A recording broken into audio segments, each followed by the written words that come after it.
राणीनं त्या दिवशी आपली सारी नित्यकर्म आटोपली। मेजर एलिस आल्याची वार्ता तिला कळली आणि मनामध्ये तर्क वितर्कांचं मोहळ उठलं। झाशीचा दरबार भरला होता। सारी कारभारी मंडळी बसली होती। गंभीर शांतता पसरली होती। मेजर एलिसनं झाशीचे कारभारी रामचंद्रराव यांच्याकडे एक खलिता दिला आणि तो खलिता राणीला वाचून दाखवायला त्यांनी सांगितलं। रामचंद्ररावांनी तो खलिता हातात घेतला, उघडला। काय होतं त्या खलित्यामध्ये? आजवर इंग्रज सरकारनं झाशी बरोबर केलेला जो व्यवहार होता याचं थोडक्यात टिपण तर होतच, पण खलित्याच्या शेवटी रामचंद्रराव वाचत होते असा मजकूर होता आणि त्यामुळे गंगाधर रावांचं निधन झाल्यानंतर त्यांचा कोणताही औरस वारस नसल्यामुळे गव्हर्नर जनरल त्यांचा दत्तक पुत्र अस्वीकार करत असून 7 मार्च 1854च्या आदेशानुसार सरकार अशी घोषणा करीत आहे की झाशी राज्यातील सर्व भाग बुंदेलखंडातील उपराजकीय प्रतिनिधी मेजर एलिस यांच्या स्वाधीन करण्यात येत असून त्यामुळे आता या प्रदेशावर फक्त इंग्रज सरकारची सत्ता राहील। झाशीच्या प्रजेने ही गोष्ट ध्यानात घ्यावी की भविष्यामध्ये ते इंग्रजांच्या अधीन राहतील, तसेच आपले सर्व कर इंग्रज सरकारचे अधिकारी मेजर एलिस यांच्याकडे जमा करतील। हे शब्द राणीच्या कानावर पडत होते तेव्हा जणू तप्त लोहाचा अग्निरस आपल्या कानात पडतोय असं राणीला वाटू लागलं। अनावर शोकानं राणी बेशुद्ध पडली। वैद्यराजांच्या उपचारानं 1 तासानं राणी शुद्धीवर आली। मेजर एलिस सांत्वन करीत राणीला म्हणाला, राणी सरकार, आपला योग्य सन्मान केला जाईल, तसेच तुमच्या निर्वाहासाठी उदारतापूर्वक व्यवस्था केली जाईल। मेजर एलिसचे हे शब्द राणीनं ऐकले आणि राणीला जखमेवर मीठ चोळल्यासारखं वाटलं। तीव्र वेदना काळजामध्ये चिरून जाते याची जाणीव झाली। तिने कमरेची तलवार उपसली। समोरचा चिकाचा पडदा टर्र दिशी फाडला। चवताळून मेजर एलिसच्या अंगावर धावून गेली, त्याच्या मानेवरती तलवारीचं टोक ठेवलं आणि गर्जना केली, ए मेजर एलिस, मेरा झाशी देंगा नहीं। Major Ellis सटपटला। महाराणीच्या डोळ्यातली आग त्यानं बघितली आणि त्यानं तिथून काढता पाय घेतला। पण महाराणीच्या या सात्विक संतापाचा काडी मात्र उपयोग झाला नाही। राणीला किल्ला सोडावा लागला।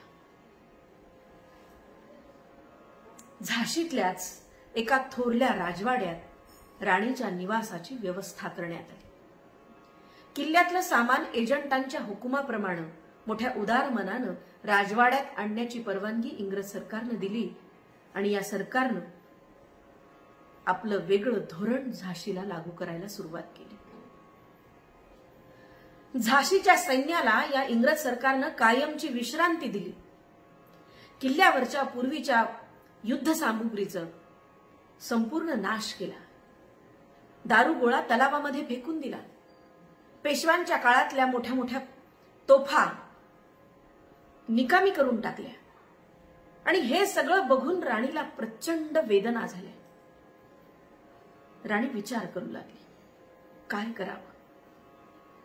विलायतेतील कोर्ट ऑफ डायरेक्टर्सकडे संस्थान खालसा न करण्याबाबत राणीनं एक युरोपियन आणि ॲडव्होकेट व्योमेशचंद्र बॅनर्जी या दोघांना 60,000 रुपये देऊन त्यांची या कामासाठी नेमणूक केली. खूप प्रयत्न केले, अर्ज केला, पण या दोघांनी 60,000 रुपये घेतले आणि ते जे इंग्लंडला गेले ते तिकडेच. राणीच्या या प्रयत्नांना यश आलं नाही.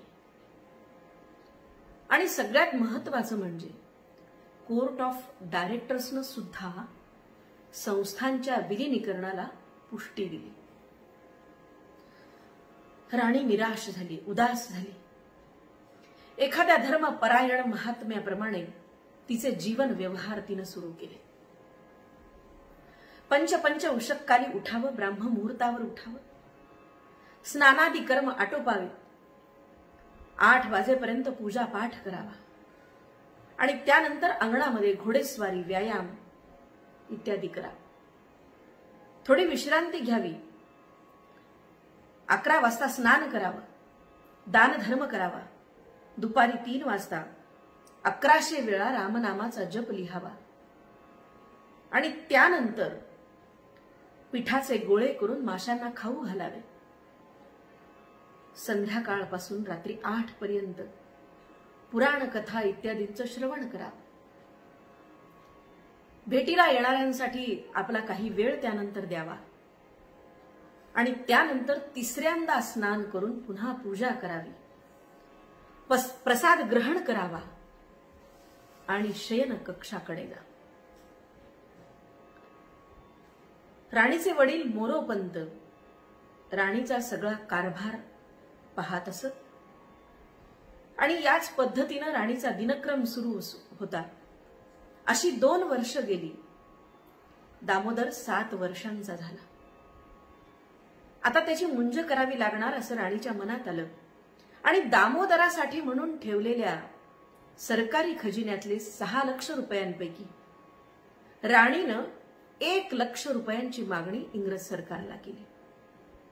पण इंग्रज सरकारनं अनेक अर्ज विनंत्या फेटाळून या 6 लाख रुपयातला 1 रुपया सुद्धा राणीला दिला नाही. मग राणीनं 1 लाख रुपयांचं कर्ज काढलं आणि कुळ परंपरेप्रमाणे मोठ्या धूमधडाक्यात दामोदराचा उपनयन संस्कार पार पाडला. इंग्रजी सत्तेचा पंजा भारतीयांच्यावरती सगळ्या बाजूंनी मोठ्या क्रूरपणे आवळला जात होता.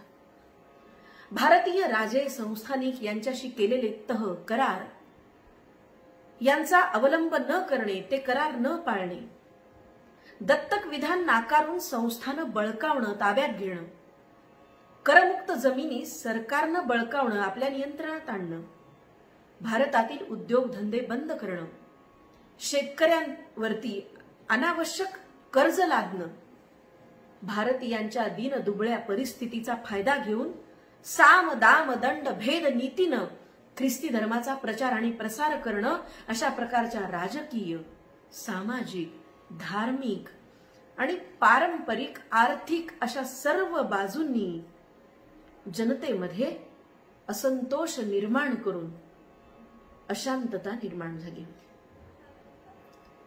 जनतेच्या मनामध्ये प्रचंड क्षोभ निर्माण झाला होता आणि या इंग्रज सत्तेविरुद्ध सर्व भारतीयांच्या मनामध्ये एक विद्वेषाची भावना निर्माण झाली होती आणि याचाच परिणाम म्हणून उत्तर भारतामध्ये एक गुप्त संघटना निर्माण झाली.